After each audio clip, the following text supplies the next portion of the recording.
आई Tuljabhavani temple. मी माझ्या फॅमिलीवर गेलेले दर्शन सोहळा तुमच्यावर आज शेअर करणार आहे. हॅलो, नमस्कार. मी पूनम चव्हाण.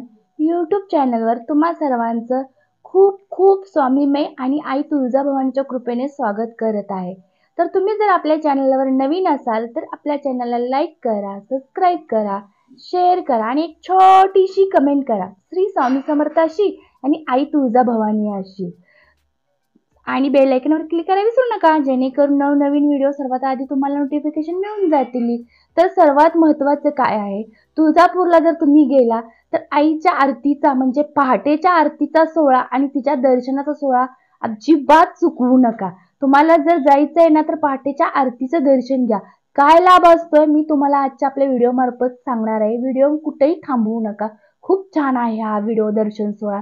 तुळजापूर देवीच्या भक्तजनांना मी मा तुळजाभवानी म्हणून ओळखली जाते बघा. त्यांच्या दर्शनाची एक अनोखा महिमाच आहे. तुळजापूर दर्शन सोहळा खास करून पहाटेच्या आरतीत जशी मी घेतली तशी तुम्हीही घ्या, कारण ही अद्वितीय अनुभव आहे. माझ्यासाठी तर आहे, तसंच तुमच्यासाठीही होईल. आरतीच्या वेळेला देवीच्या मंदिरात मला एक अद्वितीय वातावरणच दिसून आले.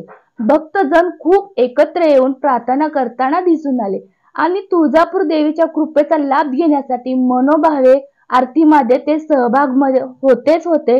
तर आरतीच्या माध्यमातून मला मानसिक शांती, आनंद आणि सकारात्मकता मिळाली. तशीच सर्वांनाही मिळत असेल असा मी एक अनुभव घेतला. आरतीच्या वेळेस देवीच्या भक्ताच्या हृदयात श्रद्धा आणि विश्वासाची एक नवीन ऊर्जा भरली जाते असे मला वाटते, तसेच सर्वांनाही वाटत असेल. पहाटेची आरती म्हणजे केवळ एक धार्मिक क्रिया नाही, तर एक आत्म्याचा उज्ज्वल आरंभच आहे, जो आपल्या जीवनाला एक नवीन दिशाना प्रज्वल दिशा देणारा एक किरणच आहे आशेचा.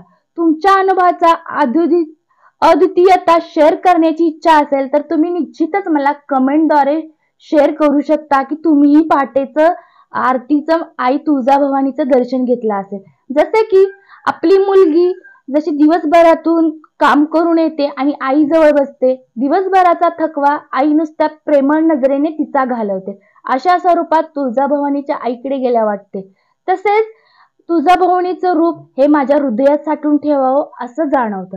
कधीतरी तुळजापूरला येऊन बघावे. काही मागू नये, काही सांगू नये, सारे संभाषण नुसत्या नजरेतून व्हावे. कधीतरी तुळजापूरला येऊन आईचे दर्शन घ्यावे. आईचे दर्शन घेताना डोक्यावर कृपा आशीर्वाद मिळतो. मनाला एक आत्मिक आनंद सुद्धा मिळून जातो. मनाला विलक्षण शांती देणाऱ्या स्पर्शाचा अनुभव मिळतो. कधीतरी येऊन तुळजापूरच्या आईचे दर्शन घ्यावे. शांतपणे आईकडे पाहत राहावे. या सद्गुणी चैतन्यातील आनंद व समाधान अनुभवावा.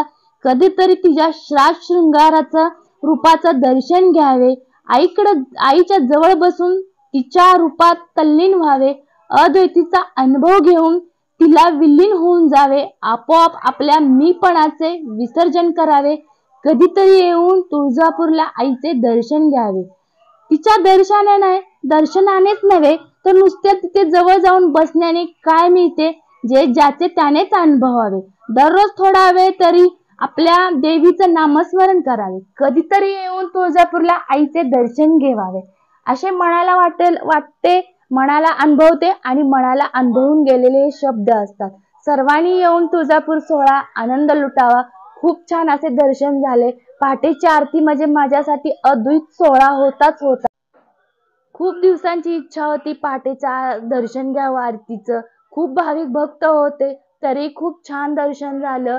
आतमध्ये आरतीचं व्हिडिओ शूट करता नाही आलं, कारण जसं देवाच्या गाभाऱ्यात आपण जातो तर तिथले नियम सुद्धा पाळलेच पाहिजेत. तशा स्वरूपात बाहेरून कितीही आपल्याला व्हिडिओ काढा, कोणी काही बोलत नाही. तेवढ्या मोक्यात मी व्हिडिओ काढला आणि तुमच्याबरोबर शेअर केला. जर आपला व्हिडिओ निश्चित आवडला असेल तर एक स्वामी समर्थ आणि तुळजाभवानीची कमेंट करा. श्री स्वामी समर्थ.